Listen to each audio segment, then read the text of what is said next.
5 दिसंबर 1997 temple university hospital. यहाँ पर एक नर्स एक रूम में जाती है और वहां पर एक पेड्रो नाम का आदमी खड़ा हुआ था। नर्स उस आदमी से जाकर कहती है कि बधाई हो, आपको बेटी हुई है। लेकिन वो आदमी कुछ समझ नहीं पाता। तब नर्स समझ आती है कि इसको इंग्लिश आती नहीं है और वो स्पेनिश बोल रहा था। नर्स उसे स्पेनिश में ये बात बताती है। ये बात वो अपने बाकी रिलेटिव्स को, जो कि वहीं पर बैठे थे, बताता है। ये सुनने के बाद वो सभी बहुत खुश हो जाते हैं। एक दो दिन के बाद वो जो नई बच्ची हुई थी उसे, उसकी माँ और इन सभी लोगों को इनके घर भेज दिया जाता है। और फिर तारीख आती है 15 दिसंबर 1997। इस दिन इन लोगों ने बेटी होने की खुशी में घर में एक पार्टी रखी थी और यही इनकी सबसे बड़ी गलती बनने वाली थी। ठंड का समय, शहर में स्नोफॉल हो रही थी, जिस वजह से कई रास्ते बिल्कुल बंद थे। और इन बंद रास्तों के बीच इस घर में उस पार्टी के दौरान कुछ ऐसा होने वाला था जो इन लोगों ने कभी सोचा भी नहीं था।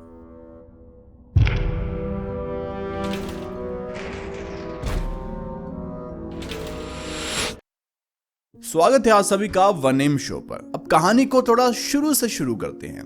साल था 1987। पेड्रो वेरा नाम के एक आदमी की शादी होती है लस क्वेवस के साथ। दोनों की शादी होती है, दोनों एक दूसरे के साथ काफी खुश रहते हैं। ये लोग रह रहे थे पोर्तो रिको में। पोर्तो रिको एक आइलैंड है जो कि अमेरिका के पास है और वो अमेरिका का ही आइलैंड है। वहां के लोग अमेरिका बिना किसी वीजा के जा सकते हैं, तो ये वहां पर रह रहे थे। शादी के बाद इन्हें 2 बच्चे होते हैं। अब घर काफी अच्छा, घर में 2 बच्चे, लेकिन प्रॉब्लम ये थी कि इनके पास अच्छा काम नहीं था। तो ये काम को ढूंढने के लिए कई साल बाद 1996 में पोर्तो रिको से आ जाते हैं यूनाइटेड स्टेट्स ऑफ अमेरिका में। वहां पर ये पेंसिल्वेनिया नाम की एक जगह पर रहते हैं, एक घर को लेते हैं। जो पेड्रो था वो मैकेनिक का काम करता है, बच्चे स्कूल में पढ़ते हैं। ये लोग अपना एक 2 मंजिला घर वहां पर ले लेते हैं किराए पर। अब इनकी लाइफ में सब कुछ सही चल रहा था, लेकिन जो लस थी वो पेड्रो को हमेशा यही कहती थी कि हमारे 2 बेटे तो हैं, लेकिन मैं चाहती हूँ कि हमारी एक बेटी भी हो, तभी हमारा परिवार पूरा कंप्लीट हो जाएगा। और जब भी किसी रिश्तेदार की या आस पड़ोस की कोई छोटी बच्ची और लड़की इनके घर खेलने भी आती तो लस उसके साथ बहुत अच्छे से खेलती। पेड्रो भी ये बात जानता था कि लस का लड़कियों के प्रति प्यार बहुत ज्यादा है। ऐसे ही समय निकलता जाता है। फिर तारीख आती है 5 दिसंबर 1997। लस प्रेग्नेंट थी और वो एक बेटी को जन्म देती है। इनका परिवार अब उसके हिसाब से पूरा कंप्लीट हो चुका था। इसके बाद में हॉस्पिटल से इन लोगों को छुट्टी मिल जाती है। पेड्रो और लस और बाकी लोग अपने घर चले जाते हैं। घर आकर वो लड़की का नाम रखते हैं डेलिमार वेरा। अब एक दिन की बात है, जब लस अपनी बेटी के साथ खेल रही थी तो वो फटाफट पेड्रो को बुलाती है और पेड्रो को दिखाती है बेटी की गाल। वो कहती है कि इसकी गाल पर भी देखो, छोटा सा डिंपल पड़ रहा है, जैसा हमारे दोनों बेटों के पड़ता है। और जब ये बड़ी हो जाएगी तब बहुत खूबसूरत लगेगी और इसके भी अच्छे से डिंपल पड़ेंगे। पेड्रो कहता है कि हाँ, पढ़ सकता है। वो ज्यादा इन चीजों पर ध्यान नहीं देता। अब आप इस चीज को याद रखिए, आगे आपको अच्छे से समझ आएगी। अब पेड्रो एक चीज को यहाँ पर नोटिस करता है कि रिलेटिव उनके घर लगातार आते जाते हैं। रोज कोई ना कोई रिलेटिव उनके घर आ रहा है। लस को इतना ज्यादा आराम करने का मौका नहीं मिलता और वैसे भी जो नया बच्चा होता है उसे ज्यादा लोगों से मिलाना भी ठीक नहीं है। तो पेड्रो यहाँ पर सोचता है कि सभी रिलेटिव एक साथ आ जाएंगे जब घर में वो पार्टी रख लेगा और बार बार उनका आना जाना भी बंद हो जाएगा और सभी एक दूसरे से मिल भी लेंगे और एक अच्छा टाइम भी स्पेंड हो जाएगा। इस वजह से वो 15 दिसंबर को अपने घर में एक पार्टी को ऑर्गेनाइज करता है। अब तारीख आ जाती है 15 दिसंबर 1997, जिस दिन पार्टी थी। उस दिन ठंड बहुत ज्यादा थी। इस पूरे हफ्ते हर रोज स्नोफॉल हो रही थी और आज भी स्नो रुक नहीं रही थी। ये लोग पेंसिल्वेनिया में रहते थे और वहां पर आपको बता दें कि 3-4 बजे दिन में रात हो जाती है। तो पार्टी शुरू होती है। सभी रिलेटिव एक एक करके आती हैं। इस पार्टी में पेड्रो की साइड के जो रिलेटिव थे वो ज्यादा थे और कई लोगों को तो लस जानती भी नहीं थी, लेकिन फिर भी वो सभी से मिलते हैं और एक अच्छी पार्टी चल रही थी। अब टाइम आ जाता है शाम के 7:30 बजे। पार्टी लगभग खत्म हो गई थी और घर में 2-3 मेहमान ही बाकी थे और बाकी कुछ फैमिली के मेंबर थे। उन 2-3 लोगों को लस अच्छे तरीके से जानती नहीं थी, तो वो ऐसा करती है, पहले जाती है अपने बेटों के रूम में और अपने दोनों बेटों को नीचे सुला देती है।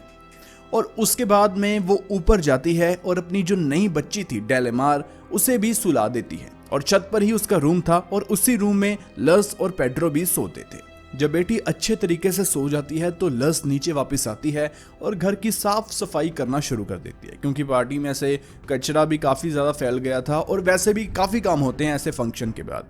तो वो बर्तन धोने लगती है किचन में जाकर। 10-15 मिनट बर्तन धोती है, तभी उन लोगों को एक बड़ा धमाका सुनाई देता है। इस धमाके की आवाज़ बहुत ज़्यादा थी, जिस वजह से सभी शॉक हो जाते हैं और ये आवाज़ छत से आई थी। तो फटाफट पेड्रो, लस और 2-3 और लोग थे, वो भागकर छत पर जाते हैं। जैसे ही वो छत पर जाकर देखते हैं तो एक कमरे में बुरी तरीके से आग लग गई थी। इतनी भयंकर आग इतनी जल्दी कैसे लगी इन्हें समझ नहीं आ रहा था, लेकिन यह वही रूम था जिसमें लस अपनी 10 दिन की बेटी डेलेमार को अभी सुला कर आई थी। लस आगे खड़ी थी, पेड्रो उसके पीछे खड़ा था। लस फटाफट उस रूम के अंदर जाने की कोशिश करती है, लेकिन पेड्रो उसे पीछे से पकड़ लेता है क्योंकि आग बहुत ज्यादा थी। लस चिल्लाती है, अपने आप को छुड़वाने की कोशिश करती है और अंदर जाना चाहती थी, लेकिन पेड्रो उसे ऐसा नहीं करने देता क्योंकि वो जानता था कि अगर ये अंदर गई तो ये मर जाएगी। अब लस को समझ नहीं आ रहा था कि वो क्या करे, लेकिन तभी वो एक चीज को नोटिस करती है कि यहाँ पर रूम में आग तो आगे की साइड लगी है, लेकिन यहाँ पर रूम के पीछे जो विंडो है वो खुली हुई है।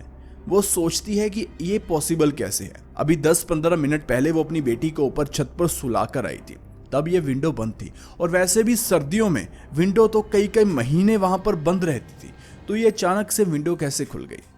और दूसरी बात यह कि उसकी बेटी डेलेमार की रोने की चीखने की आवाज़ बिल्कुल नहीं आ रही थी।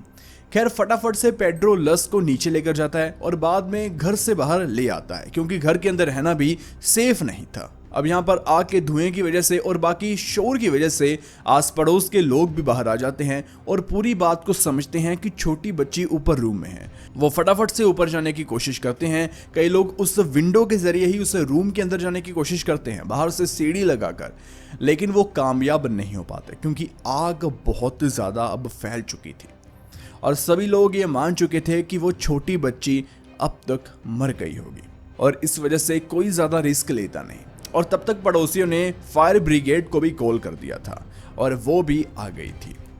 जब फायर ब्रिगेड आती है तो वहां पर उन्हें भी बताया जाता है कि फटाफट काम करो क्योंकि ऊपर एक छोटी बच्ची है। वो फटाफट ऊपर जाते हैं, लेकिन वहां पर बहुत ज़्यादा आग थी। उन्हें भी 15 मिनट लगते हैं पूरी आग को बुझाने में। जब 15 मिनट के बाद लस क्वेवस, पेड्रो वेरा अपने उस रूम में जाकर देखते हैं कि क्या माहौल है, तो वो हैरान हो जाते हैं। रूम का हाल बेहाल था, हर तरफ राख ही राख। ऐसा लग रहा था कि इस कमरे में पहले कभी कुछ था ही नहीं, पूरा कमरा खाली, सभी फर्नीचर सब कुछ जल कर राख हो गया था। और जो सबसे इंपॉर्टेंट चीज थी, उनकी बच्ची का कोई भी नामो निशान वहां पर नहीं था, कुछ भी नहीं। अब यहाँ पर फायर ब्रिगेड वाले पुलिस को इन्फॉर्म करते हैं क्योंकि ये कब केस बन चुका था। पुलिस आती है, सारी चीज़ें देखती है, अपनी इन्वेस्टिगेशन टीम को वहाँ पर बिठाती है, लेकिन उन्हें भी बेटी का कोई भी सबूत, निशान कुछ नहीं मिलता। अगर मान लो डेलेमार जल भी गई और उसके बाद भी उसके कुछ अवशेष, कुछ चीज़ें तो उसकी बचनी थी जो पुलिस के हाथ लगनी थी और इन्वेस्टिगेशन टीम के हाथ लगनी थी, लेकिन उनके हाथ कुछ भी नहीं लगा। कुछ समय की इन्वेस्टिगेशन के बाद उन्होंने पेड्रो और उसकी वाइफ लस को बता दिया कि बच्ची बहुत छोटी थी, इस वजह से उसकी जो हड्डियां थी वो भी जलकर राख हो गई और यही वजह है कि हमें कुछ नहीं मिला। अब ये सब कुछ सुनना उस माँ के लिए पॉसिबल नहीं था। उन्हें समझाती है कि ऐसा नहीं हो सकता, जब मैं रूम में आई थी तो विंडो ओपन थी और साथ में बेटी के चिल्लाने की कोई भी आवाज़ नहीं आ रही थी। ऐसा कैसे हो सकता है? जब आग लगी, जब धमाका हुआ, हम फटाफट ही ऊपर आ गए, तो फिर भला ये कैसे हो सकता है? लेकिन पुलिस उसे समझाती है कि ऐसा कुछ नहीं है, जो हमने आपको बताया वही सच्चाई है। आपको टाइम लगेगा एक्सेप्ट करने में, लेकिन सच्चाई तो यही है। यहाँ पर लस पुलिस के ऊपर चिल्लाती है कि आप अपना काम अच्छे से क्यों नहीं करते। अब पुलिस को ज़्यादा स्पेनिश तो समझ आती नहीं थी, जितनी आती थी उन्होंने उनसे बात कर ली। दूसरी तरफ पेड्रो पुलिस से पूछता है कि आग भला लग कैसे गई। उन्होंने बताया कि इस रूम में एक हीटर था और हीटर की तार बहुत ज़्यादा गर्म हो गई और जिस वजह से जिस बोर्ड में वो तार उन्होंने फंसाई हुई थी उसमें पहले आग लगी, फिर हीटर में आग लगी और धीरे धीरे करते आग पूरे रूम में फैल गई। लेकिन उन्हें भी थोड़ा सा लगा कि इतनी भयंकर आग उस हीटर से लग गई तो खैर उन्होंने ज्यादा सोचा नहीं और यही बात पेड्रो को बता दी। दूसरी तरफ लस एक पूरी इन्वेस्टिगेशन चाहती थी।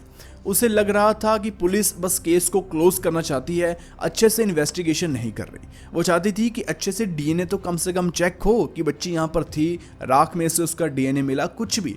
लेकिन पुलिस केस को क्लोज कर देती है। फिर कुछ दिन के बाद लस जाती है लॉयर के पास, लेकिन उसकी फीस बहुत ज्यादा थी और इतने पैसे लस के पास नहीं थे, ना ही पेड्रो के पास थे, तो उन्हें खाली हाथ वापस घर आना पड़ता है।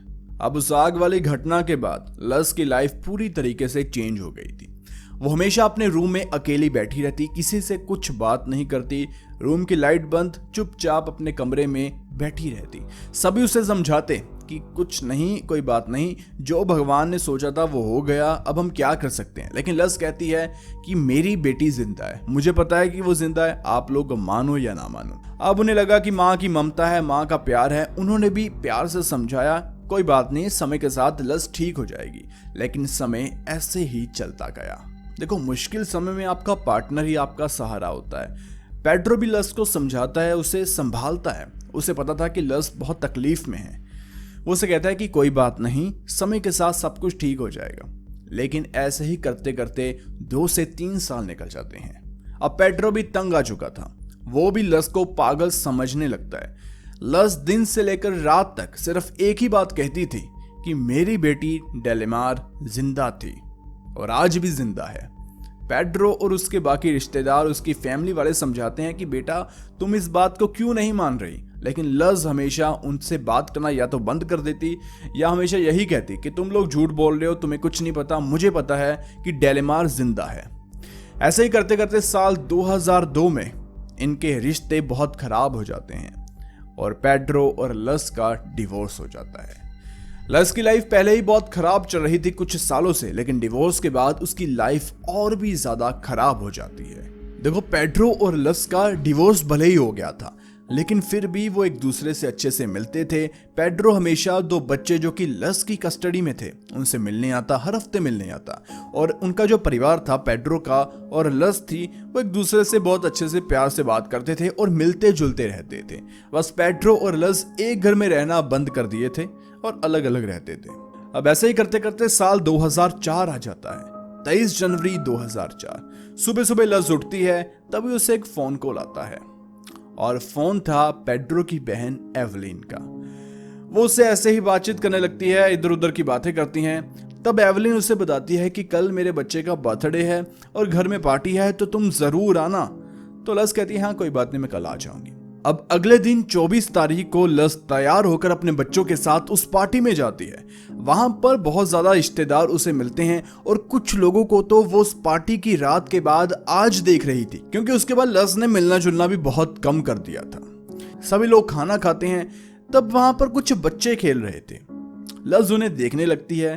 बच्चे ऐसे ही अपनी मस्ती में लगे हुए थे। तभी लस का ध्यान एक लड़की के ऊपर जाता है। उस लड़की की उम्र होगी 5 से 6 साल, छोटी सी लड़की वो। और लस उसे 2-3 मिनट ऐसे ही देखती रहती है। और 2-3 बच्चे साथ में और थे और एक बच्चा पानी पीते पीते पानी अपने ऊपर गिरा लेता है।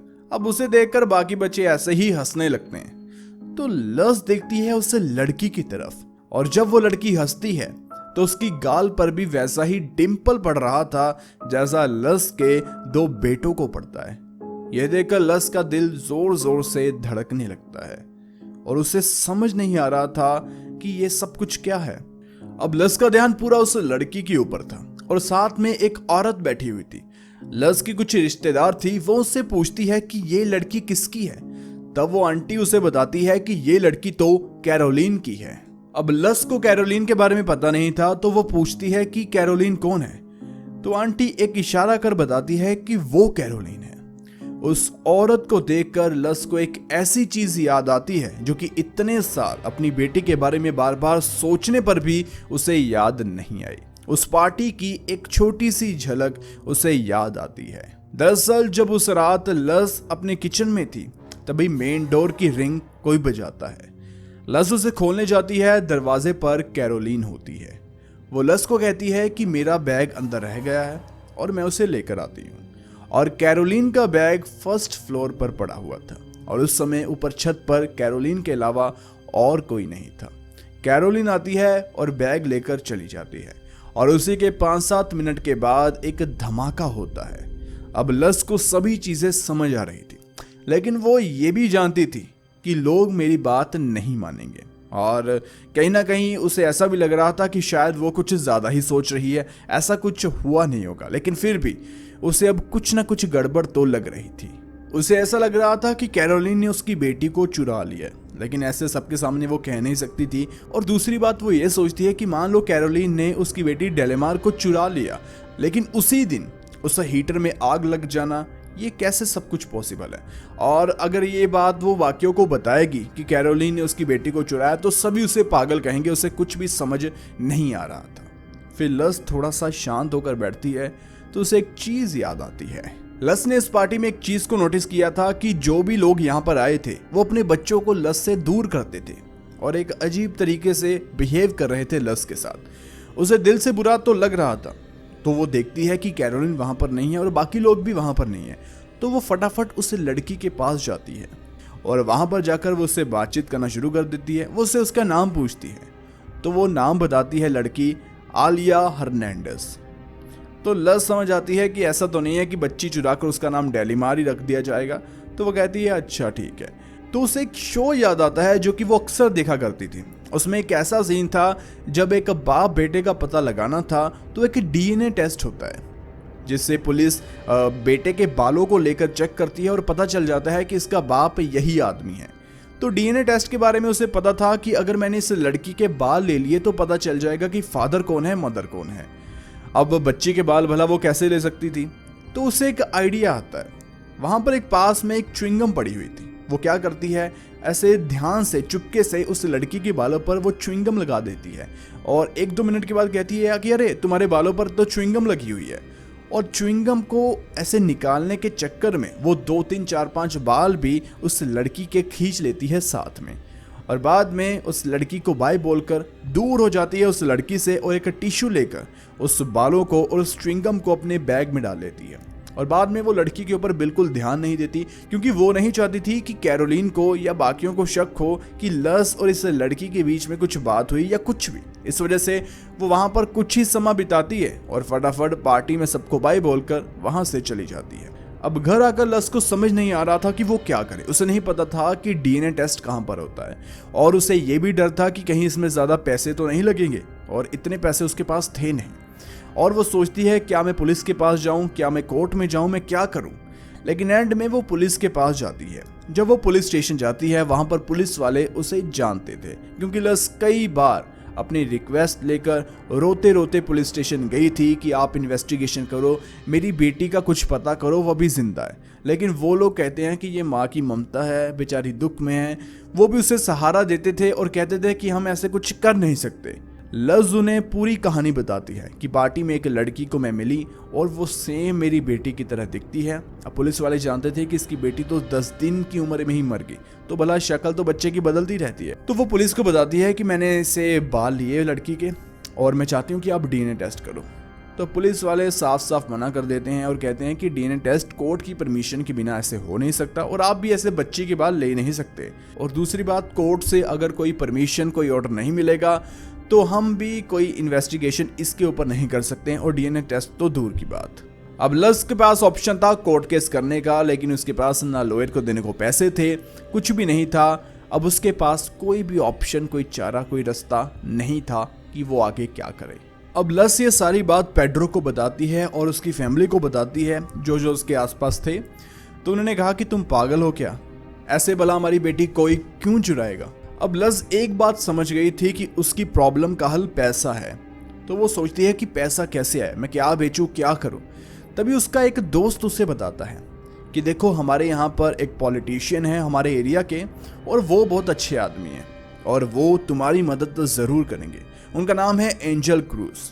अब लस के पास कोई रास्ता तो था नहीं, तो वो जाती है उस पॉलिटिशियन से मिलने के लिए। अब पॉलिटिशियन बिजी रहते हैं, अपने काम में रहते हैं, तो वैसे मिलते तो वो है नहीं। लस रोज जाती है उनके ऑफिस में और वहां पर जाकर बैठ जाती है। जब वहां पर उसने पीएन को एक बात बताई कि मैं ऐसे ऐसे बात करने आई हूँ, तो पियन ज़्यादा ध्यान नहीं देता और लस लेकिन रोज़ जाती है, वहाँ पर बैठती है सुबह से लेकर शाम तक। वहाँ पर पियन उससे कहता भी है कि आज सर आएंगे नहीं, अगर आएंगे तो वो बिजी हैं, आप कल आ जाएं, परसों आ जाएं। लस कहती है कि कोई बात नहीं, अगर आ भी गए 1 मिनट का समय चाहिए मुझे सिर्फ। रोज़ वो ऐसा ही करती है। यहाँ पर पियन को ये देखकर तरस आ जाता है कि भला ये औरत इतना सब कुछ क्यों कर रही है। तो वो अपनी बात उस पॉलिटिशियन एंजल क्रूज को बताता है। तो वो भी कहते हैं कोई बात नहीं, हम मिल लेते हैं। और वो 10 मिनट के लिए कहते हैं कि हाँ उसे भेज दो, मैं बात कर लूँगा। जब यहाँ पर लस अंदर जाती है वो उन्हें पूरी कहानी बताती है क्या क्या हुआ। उसके पास कुछ एविडेंस सबूत भी थे कि पुलिस ने जैसे काम गलत किया, उन्होंने ऐसे डीएनए टेस्ट नहीं किया, सभी चीज़ें वो उसे बताती है। पॉलिटिशियन ने कहा था कि हाँ 10 मिनट का टाइम है, लेकिन पॉलिटिशियन घंटों तक लस की पूरी कहानी समझता गया, सुनता गया। और वो कहता है कि मेरे से जितना हो सकेगा अब मैं करूंगा, क्योंकि उसे पता था कि ये औरत झूठ नहीं बोल रही। हाँ हो सकता है कि वो जो छोटी बच्ची थी आलिया हर्नांडेज जो कि उसे पार्टी में मिली थी वो इसकी बेटी ना हो, लेकिन इस औरत के लिए इतना तो कर सकते हैं कि अच्छे से इन्वेस्टिगेशन कर दें और ये खुश हो और बस अपनी ज़िंदगी जितनी बची है उसे तो जी ले, क्योंकि मर कर जीते हुए इसे कई साल हो गए थे। अब उसे भी काफ़ी तरस आ जाता है। देखो पॉलिटिशियन की तो पहुंच होती है, तो उन्होंने अपने लिंक्स का इस्तेमाल कर और बाकी चीज़ों से कोर्ट से परमिशन ले ली कि डीएनए टेस्ट करवा लिया जाए। तो पुलिस भी सैंपल को डीएनए टेस्ट के लिए भेज देती है। 2-3 दिन में रिपोर्ट आती है और रिपोर्ट में कुछ ऐसा आया जिसे देखकर सभी हैरान थे। उन्हें समझ में नहीं आ रहा था कि ये पॉसिबल कैसे है। वो लड़की आलिया ही लस की बेटी थी, मतलब कि वही डेलीमार थी। लेकिन ये पॉसिबल कैसे है, ना पुलिस को पता था, ना पेड्रो को पता था, किसी को नहीं पता था। लेकिन डीएनए रिपोर्ट के मुताबिक ये बात सही थी। उन्होंने एक और बार डीएनए करवा दिया कि क्या पता रिपोर्ट गलत हो, लेकिन फिर भी वो लड़की आलिया जो कि पार्टी में मिली थी वो लस की ही बेटी थी। देखिए अगर वो लस की बेटी थी तो इसका मतलब कैरोलीन ने कुछ तो किया था, इसलिए पुलिस फटाफट जाती है कैरोलीन को पकड़ने के लिए। लेकिन तब तक कैरोलीन अपने घर का दरवाजा बंद करके वहां से भाग चुकी थी। अब आप सोच रहे होंगे कि उस छोटी बच्ची का क्या हुआ, क्या वो भी साथ में भागी? ऐसा नहीं था। देखिए जब कोर्ट से ऑर्डर आया था तब वहां पर पुलिस ने उस बच्ची को अपनी हिरासत में लिया और उन्हें एक गवर्नमेंट एनजीओ में भेज दिया। वहां पर बच्ची की अच्छे से देखभाल हो रही थी। वो बच्ची तो वहां थी, लेकिन कैरोलीन को जब पता चला कि डीएनए टेस्ट अब पूरा हो चुका है तो वो भाग गई। लेकिन दूसरी तरफ पुलिस की मेहनत के बाद कैरोलीन पकड़ी जाती है। पुलिस उसे बिठाती है और पूछती है बताओ पूरी कहानी अब क्या थी। तो कैरोलीन बताती है कि 1990 में उसकी शादी एंथनी नाम के एक आदमी से हुई थी। उसकी शादी बहुत अच्छी जा रही थी, उसके 3 बच्चे भी हुए थे और तीनों बेटे थे। अब उसके बाद में 1996 तक शादी अच्छे चलने के बाद उन दोनों का डिवोर्स हो जाता है। अब उसके पास उस समय कोई काम धंधा तो था नहीं, इसलिए वो एक मेडिकल शॉप पर काम करने लग जाती है और वहीं पर वो एक चोरी कर देती है। जब उसकी चोरी पकड़ी जाती है, उसे काम से निकाल दिया जाता है, तो कैरोलीन उस शॉप से बदला लेने के लिए वहां पर आग लगा देती है। हालांकि उस समय उस शॉप में कोई मौजूद नहीं था तो कोई मरता नहीं है। ये केस जाता है कोर्ट में और कोर्ट में कैरोलीन जज को बताती है कि वो प्रेग्नेंट है। इस वजह से उसे सजा काफी कम मिलती है। जब डिलीवरी का टाइम आता है तो कैरोलीन एक मरे हुए बच्चे को जन्म देती है। अब उसके कुछ दिन बाद ही उसे इनविटेशन मिलता है डेलीमार की उस पार्टी का जो कि पेड्रो ने दिया था, जब वो सभी अपने रिलेटिव्स को बुला रहा था।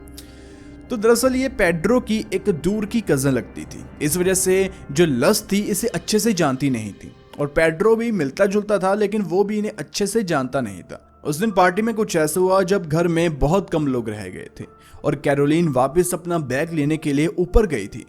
तब उसने देखा कि डेलीमार अपने उस बेड पर लेटी हुई है। वो क्या करती है, डेलीमार को अपने बैग में छुपा लेती है और वहां पर आग लगा देती है और वो इस तरीके से उस बच्ची को चुराकर वहां से ले आती है। लेकिन अब बात यह है कि उस विंडो को क्यों खोला गया। तो यहाँ पर एक और थ्योरी सामने आती है कि उस दिन कैरोलीन अकेली नहीं थी, उसका साथ किसी ने दिया। कोई आदमी आया ऊपर उस विंडो के जरिए और वो बच्ची को नीचे लेकर गया और कैरोलीन बस ऊपर आग लगाने आई थी, वो बच्ची को चुराने नहीं आई थी। बच्ची पहले ही उठा ली गई थी उस विंडो के जरिए। खैर इसका कुछ प्रूफ मिला नहीं पुलिस को और कैरोलिन ने कहा कि बस ये कुछ हुआ। तो खैर उस पार्टी में डेलेमार को चोरी करने के बाद कैरोलिन अपने घर आ जाती है और वहां आकर वो फोन करती है अपने बॉयफ्रेंड को, क्योंकि उसका डिवोर्स तो पहले हो चुका था, तो वो प्रेग्नेंट कैसे हुई। दरअसल वो एक आदमी को डेट कर रही थी। वो उसे बुलाती है और बताती है कि देखो ये हमारा बच्चा है और तुम इसके बाप हो। वो आदमी पहले तो खुश होता है, लेकिन फिर उसे धीरे धीरे शक होना शुरू हो जाता है। वो सोचता है कि यहाँ पर कुछ ना कुछ तो गड़बड़ है। वो पूछता है कि इस बच्चे की डिलीवरी किस हॉस्पिटल में हुई। तो कैरोलिन बताती है कि ये तो घर पर ही होगी, मुझे हॉस्पिटल जाने का मौका ही नहीं मिला। धीरे धीरे करते करते वो कैरोलिन को कहता है कि मैं इस लड़की का डीएनए चेक करवाना चाहता हूँ, मुझे लगता है कि मैं इसका बाप नहीं हूँ। कैरोलिन मना कर देती है, उनका ब्रेकअप हो जाता है और एंड में कैरोलिन अकेली रह जाती है। और बाद में किस तरीके से वो पकड़ी गई ये तो आपको पता ही था। लेकिन दूसरी तरफ जो डेलेमार थी, जो कि अब तक तो आलिया थी, अब उसे डेलेमार बनना था, वो ये एक्सेप्ट कर नहीं पा रही थी। उसके लिए कैरोलिन ही उसकी माँ थी। तो इस तरीके से उसकी कई थेरेपी चलाई जाती है, काफी टाइम लगता है। धीरे धीरे कर ही वो लस को अपनी माँ एक्सेप्ट करती है। जब उसे पूरी चीजें समझ आती है, इस तरीके से उस बच्ची के लिए भी ये बहुत मुश्किल था। और एक कैरोलिन की छोटी सी गलती ने, या एक चालाकी ने, या उसकी उस लालच ने एक पूरा परिवार खराब कर दिया। डेलेमार की इससे लाइफ स्टोरी के ऊपर फिल्म भी बनी है। हालांकि इसकी रियल लाइफ ही एक फिल्मी कहानी के जैसे लगती है। देखो इस केस में तो डेलेमार के बारे में पता चल गया, लेकिन हमने एक ऐसा केस भी आपको बताया है जिसमें 5 बच्चे एक ही घर के रात को 1 बजे आग में कहां गायब हो गए, ये कभी पता नहीं चला। उनकी कहानी भी आपको बहुत हैरान कर देगी। इस वीडियो को जरूर देखिए और साथ में 1M शो को जरूर सब्सक्राइब कीजिए रेगुलर वीडियोस के लिए।